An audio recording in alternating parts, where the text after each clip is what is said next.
profeta relutante. Hoje é domingo, dia 22 de junho, e vamos continuar o estudo da última semana do nosso guia aqui, ó, Alusões, Imagens e Símbolos, como estudar a profecia bíblica, né? Última lição do trimestre, porque a gente vai começar um tema novo. Tá aqui o livro do Êxodo. Então, se você não pegou essa lição na Casa Publicadora Brasileira, na CPB, tem um link na internet, ou procura uma igreja perto de você, adventista, tá bom? Tem loja física também, pode ser que tenha na sua cidade, tá bom? Então, julho, agosto e setembro, vamos estudar aqui sobre o livro do Êxodo, tá bom? O povo de Israel ali, peregrinando 40 anos no deserto, saindo do Egito, né? Então, bacana. Hoje a gente tá aqui com o tema de Jonas, né? A gente tá estudando aqui imagens do fim, e logo após a vinheta eu vou começar a falar de mais um aprendizado que a gente pode tirar da lição de hoje. Então fica comigo até o final. Como eu sempre digo, vale a pena demais, vale a nossa salvação.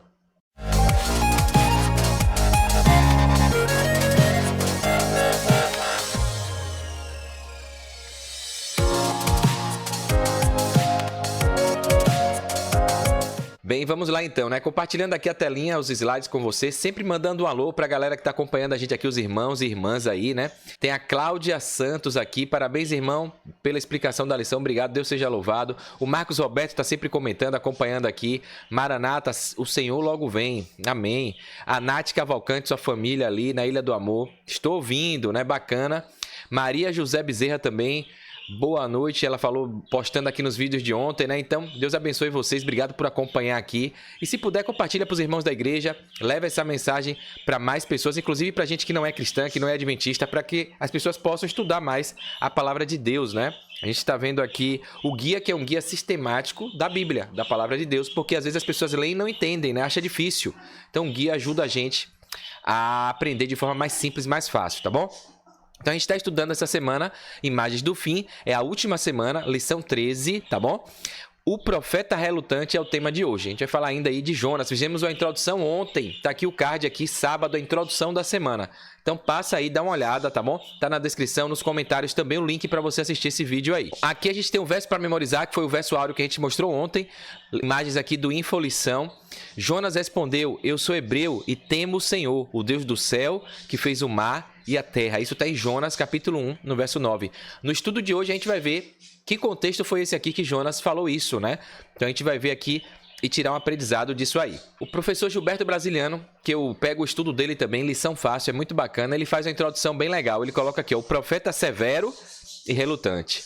Quando olhamos para o profeta Jonas e imaginamos ele pregando aos assírios, o povo mais temido do seu tempo, que executava as piores crueldades com seus inimigos e quem eram conhecidos pela sua frieza com o sofrimento humano, a gente pode entender, de certa forma, a relutância, né, que Jonas teve ali e o desejo de fugir daquela tarefa. Então, o relato histórico bíblico mostra que ali eram inimigos do povo de Israel, matavam, faziam atrocidades, né? As mortes mais cruéis possíveis, o povo de Nínive era responsável, matava pessoas assim. Então, Jonas já ficou cabreiro ali com medo, é meu inimigo, eu vou lá, né? A gente vai ver aqui também um contexto que muita gente não sabe, né, de quando Jonas foi chamado para ir para Nínive, né? Então vamos acompanhar aqui, ó. Pregar num lugar assim era, portanto, um desafio e tanto, e por isso Deus aceitou o arrependimento de Jonas dentro do ventre do peixe, quando clamava por perdão e ajuda. A história de Jonas deseja nos fazer enxergar alguns elementos que estarão presentes nos eventos futuros antes da segunda vinda de Cristo, né? Inclusive no nosso dia a dia hoje aqui, né? O guia traz uma pergunta, a pergunta número 1 da semana. Leia Mateus, capítulo 12, verso 38 a 42. Então dá um pause aí, pega a sua Bíblia, dá uma lida para você entender e poder responder aqui, tá bom? A quais partes da história de Jonas Jesus se referiu ao se dirigir aos escribas e fariseus? Quais lições sobre o juízo final são encontradas em sua declaração? Então aqui em Mateus a gente vai ver que Jesus fala ali e traz à luz a história de Jonas, né? Então Jesus sempre usou o Velho Testamento para ratificar, para fortalecer a sua vinda, o seu plano, a profecia. Enquanto tem gente que fala que o Velho Testamento foi abolido, Jesus veio cumprir, veio usar tudo que Jesus fez e falou, foi seguindo e mostrando que o Velho Testamento é inspirado por Deus e não foi nada abolido. Tudo que está ali fala da mesma coisa do Novo, né? Então isso é importante a gente fazer essa observação aqui, tá bom? Então vamos ver aqui o texto, Mateus 12, 38 a 42. Então, alguns dos fariseus e mestres da lei lhe disseram: Mestre, queremos ver um sinal milagroso feito por ti. As perguntas capciosas, o pessoal ali sempre tentando pegar Jesus, fazer alguma coisa para Jesus se contradizer. E aí, mestre, faz um milagre aqui pra gente, né? Queremos ver um sinal milagroso, mesmo diante de muita coisa que Jesus já tinha feito e do que eles já sabiam, né? Então, Jesus respondeu: uma geração perversa e adúltera pede um sinal milagroso. Então, já deu logo tapa de luva aqui, né? Quer dizer, vocês distorcendo tudo, idolatrando, perversos, adúlteros, estuda tanto e não reconhece o Filho de Deus que veio aqui em carne e osso, né? Então, deu logo um tapa de luva ali, né? Deu uma repreendida, né? Uma geração perversa e adúltera pedindo um sinal milagroso. E aí Jesus termina, ó: mas nenhum sinal será dado, exceto o sinal do profeta Jonas. Então Jesus aqui, quem são vocês para estar pedindo um milagre? Se eu já estou aqui na sua frente o milagre, né? O Filho de Deus encarnado, né? Exceto o sinal do profeta Jonas. E que sinal foi esse? A gente vai ver aqui, ó. Jesus fala, Jesus diz aqui, ó: pois assim como Jonas esteve 3 dias e 3 noites no ventre de um grande peixe, assim o Filho do Homem ficará 3 dias e 3 noites no coração da terra. Então Jesus estava falando dele mesmo, queria ficar morto, descansando 3 dias, igual Jonas ficou, né? Nessa analogia, dentro da barriga do peixe grande. Então é bom a gente ver que em vários textos da Bíblia Deus fala de si mesmo na terceira pessoa, Jesus fala de si mesmo na terceira pessoa, e tem gente que não entende isso, né? Então quando Jesus fala o Filho do Homem, ele está falando dele mesmo, né? No verso 41 aqui: os homens de Nínive se levantarão no juízo com esta geração e a condenarão, pois eles se arrependeram com a pregação de Jonas. E agora está aqui o que é maior do que Jonas. Então Jesus diz, deixa claro ali que ele é maior do que todos que antecederam ele, né? A rainha do sul se levantará, a rainha de Sabá, né? Se levantará no juízo com esta geração e a condenará, pois ela veio dos confins da terra para ouvir a sabedoria de Salomão, e agora está aqui o que é maior do que Salomão. Então imagine, né? Deixou claro ali o recado, mas o povo cabeçudo, né? Não aceitou Jesus como Salvador, como Filho de Deus. E como tem gente até hoje assim, né? Aqui o professor Gilberto elabora melhor a pergunta, né, e dá a resposta. Ó. Quando Jesus citou a história do profeta Jonas, quais partes da história ele citou para alertar os escribas e fariseus e o que aprendemos sobre o juízo final? E aqui vem, ó, Jesus falou de Jonas no ventre do peixe 3 dias e falou dele que ficaria 3 dias morto no túmulo. Foi a sexta, o sábado e o domingo, ressuscitou no domingo, né? Depois os dois falaram a mensagem de juízo para o mundo. Então é isso que a gente vê. Jonas pregou a mensagem de advertência, de juízo, de arrependimento para o povo de Nínive, mesmo sem querer, mas o chamado foi esse. E Jesus tem feito isso, veio para cá para fazer isso, cumpriu a lei e pediu para a igreja dele disseminar isso, os apóstolos, né? Disseminar isso para todo mundo, como a gente está vendo hoje. E esse é um dos critérios para ele voltar, que a pregação, o evangelho seja levada a toda a tribo, nação, língua, povo, né? Então estamos nesse desafio aí para cumprir isso. O professor ainda faz um comentário aqui, Gilberto: Jonas ficou dentro do peixe por causa dos seus pecados e saiu depois como quem ressuscitara, disposto a fazer a vontade divina, pregando uma mensagem que falava dos juízos divinos sobre o povo. Jesus ficou 3 dias no túmulo por causa dos nossos pecados. E ao sair ressurreto, pregava ao mundo a mensagem de juízo sobre aqueles que rejeitassem seu sacrifício. Jonas, ao ser descoberto pelos marinheiros, usou uma expressão que nos faz lembrar de algo parecido com a primeira mensagem angélica do Apocalipse 14. E aqui já vem um paralelo incrível, né? Que é o verso áureo. É aqui, quando Jonas está ali no barco, a tempestade, o pessoal pergunta: quem é esse que está dormindo aí? Quem é você? Eu sou hebreu, eu temo o Senhor, que fez o céu, a terra e o mar, né? Então a gente vê isso aí, né? E a mensagem angélica é que fala disso também: temei a Deus e dá-lhe glória, porque é vinda a hora do seu juízo, né? São duas mensagens que se unem numa só: a adoração ao Criador. Essa mensagem será central e crucial dentro dos eventos dos últimos dias, né? Então, conversando ali, uma mensagem de Apocalipse com a mensagem de Jonas também, dentro da história de Jonas, que muita gente também não faz esse paralelo, né? E tá ali, com profundidade, as mensagens de Antigo e Velho Testamento falando da mesma coisa, né? Por isso que é alusões, imagens e símbolos espalhadas na Bíblia toda, um pouco aqui com um pouco ali, e a gente precisa pedir a lupa ao Espírito Santo para enxergar o que às vezes fica encoberto, né? O professor Gilberto ainda traz uma citação de Ellen White, falando aqui, ó: ao Israel espiritual foram restaurados os privilégios concedidos ao povo de Deus por ocasião do seu livramento de Babilônia. Então todos nós que aceitamos Jesus como Salvador, né? O Israel espiritual, que aceita ser povo de Deus, ser filho de Deus. Em todas as partes da terra, homens e mulheres estão respondendo à mensagem enviada do céu, da qual João, o revelador, profetizou que seria proclamada antes da segunda vinda de Cristo. É o que o professor colocou ali, né? Temei a Deus e dá-lhe glória porque é vinda a hora do seu juízo. Isso aqui está no livro Profetas e Reis, página 714. E aqui o professor finaliza, assim como Jonas, nós temos uma mensagem impopular para pregar na Babilônia espiritual. Né? Hoje, o povo de hoje, quando a gente fala de Deus, de Bíblia, o povo já se coça, já vê com 7 pedras na mão. Então, igual o povo de Nínive ali, violência, imoralidade, né? Rebeldia. Né? Quando a gente fala, larga essa vida, né? Sai dela, povo meu. Larga essa vida, venha para Cristo, né? Deixa de viver em pecado. Quando a gente chama o pecado pelo nome e fala que a pessoa está vivendo uma vida errada, alguns se zangam porque não se acham errados e muitas reações serão negativas, mas isso faz parte do trabalho. Aí o que é que acontece? As pessoas chegam e já querem ofender você, já lhe atacam. Quem é você para dizer que você não peca não, você faz isso? Eu já veio com 7 pedras na mão, né? E aí a gente com todo carinho tem que mostrar que somos pecadores, mas a diferença é que somos pecadores doentes, buscando a cura, buscando o tratamento, indo para a igreja para confessar, se arrepender e buscar viver uma vida conforme Jesus pede. Ainda que a gente seja falho e caia, nosso intuito, o coração é buscar ser perfeito, né? Ainda que a gente saiba que nesse mundo aqui com a natureza pecaminosa isso é muito difícil, mas o que importa é a vontade, o desejo genuíno de querer ser santo, de querer ser puro, de estar buscando o remédio, a cura, né? Essa é a diferença daquele doente que nem quer ir para tratamento, não quer ir para o médico, não quer ir para o hospital, não quer tomar remédio, acha que está de boa, né? Que não precisa. Então essa é uma diferença muito grande dos que aceitam Jesus para os que negam Jesus, né?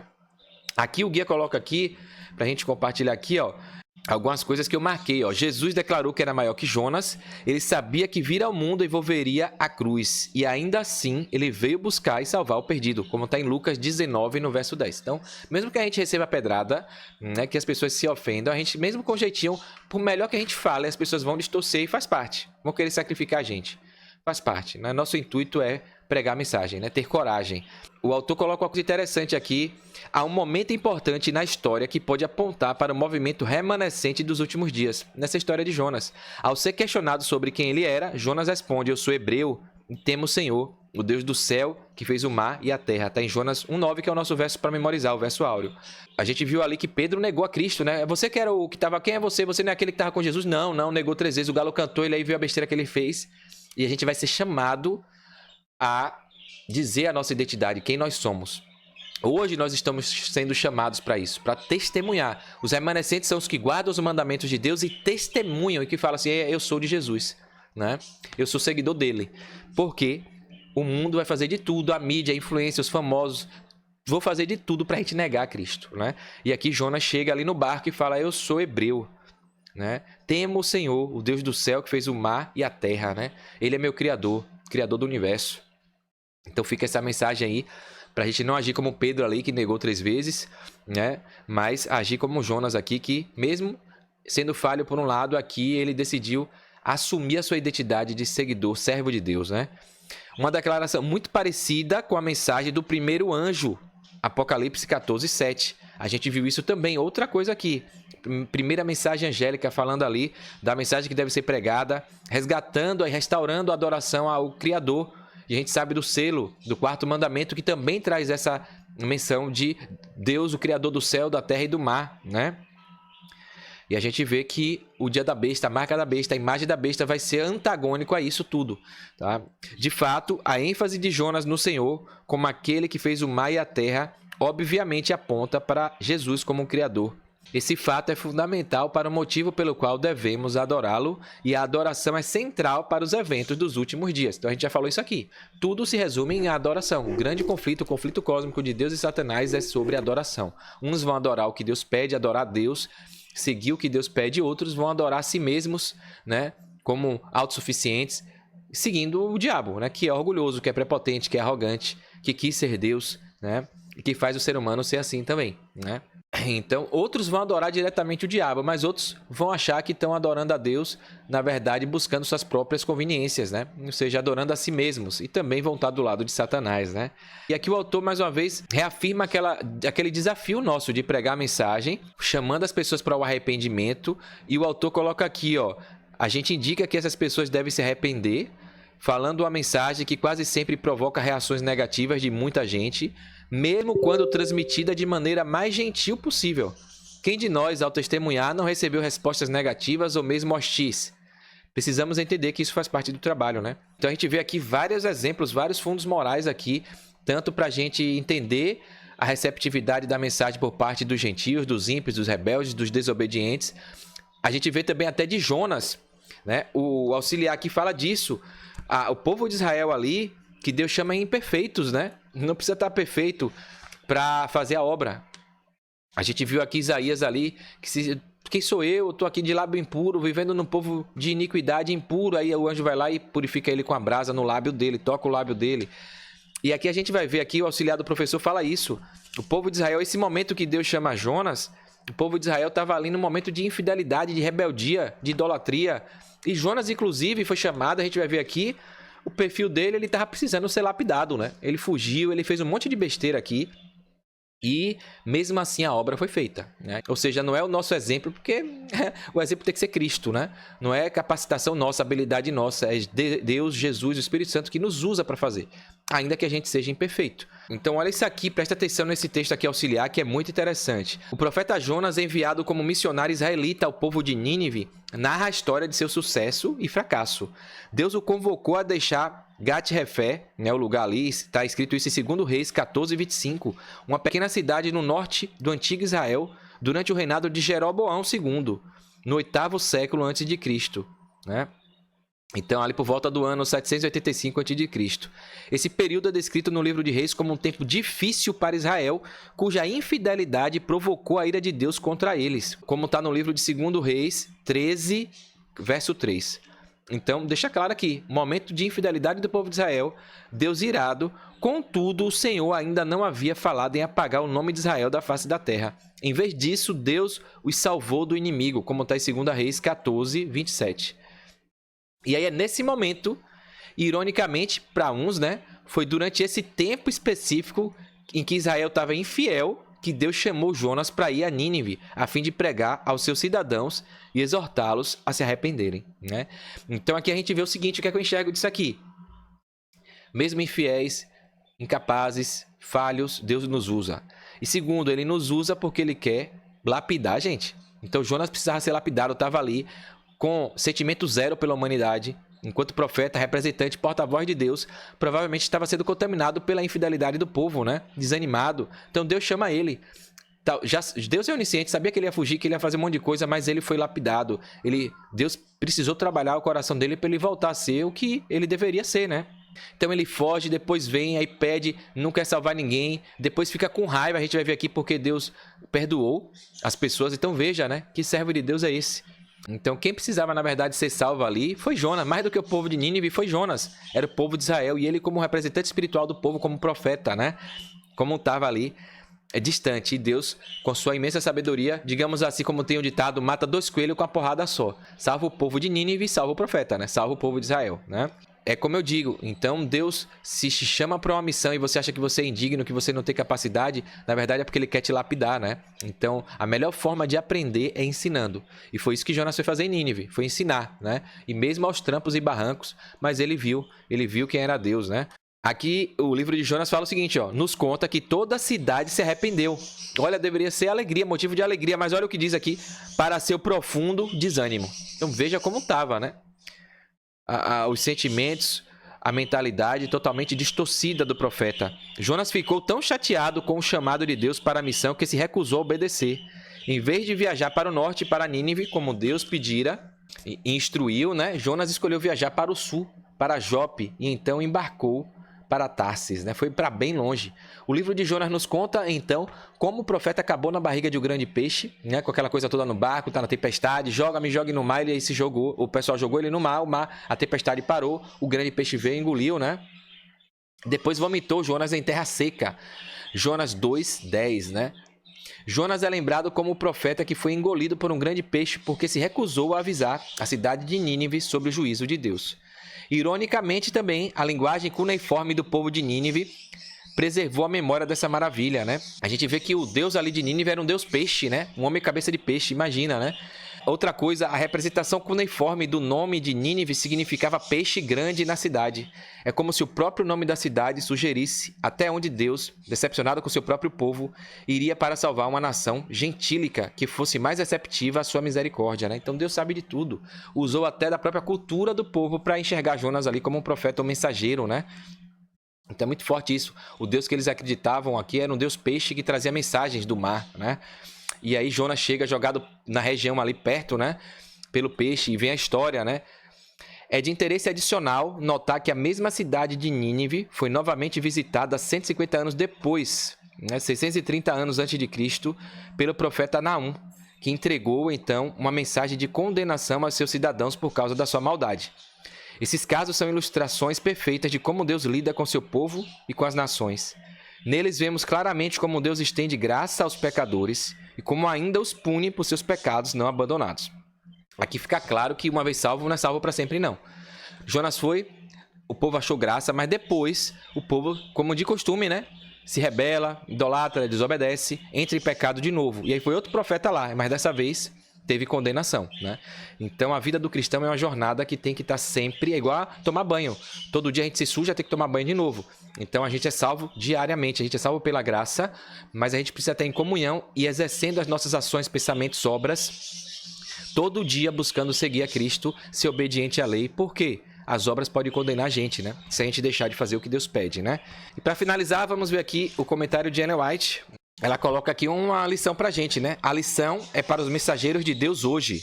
Quando as cidades das nações estão com tanta necessidade de conhecer os atributos e propósitos do verdadeiro Deus, como os ninivitas do passado. Então, que eu e você possamos assumir esse papel. Não ter medo, não fugir, né?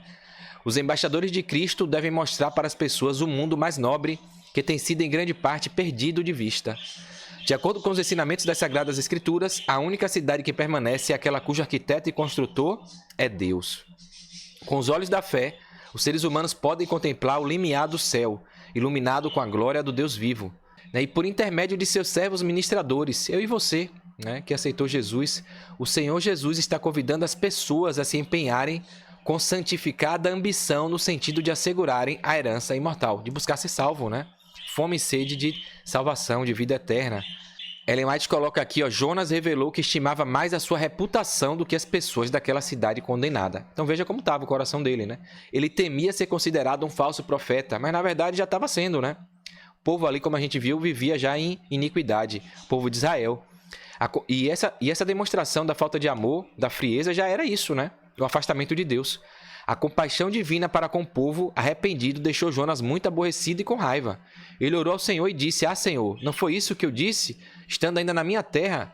Por isso eu me adiantei e fugi para Tarsis, pois sabia que tu és bondoso e compassivo, tardio em ira-se e grande em misericórdia, que muda de ideia quanto ao mal que anuncia fazer. Então imagina, ficou reclamando porque Deus não quis destruir.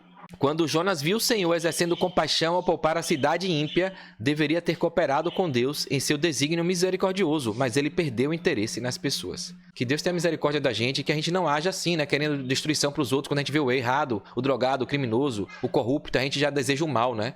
Mas que a gente possa orar para a salvação dessas pessoas, né? Não ser como Jonas. Novamente ele cedeu aos seus sentimentos e não ficou triste com o pensamento de que tanta gente deveria morrer porque não havia sido ensinado a fazer o que é certo. Então a gente tem que ensinar as pessoas o que é certo. E aí, mediante o livre-arbítrio dela, elas vão decidir. Mas nosso papel é falar para todo mundo, seja quem for, né? Ele sentiu que preferia morrer a viver para ver a cidade poupada, salva. E em sua insatisfação exclamou, agora, Senhor, peço que me tires a vida, porque para mim é melhor morrer do que viver.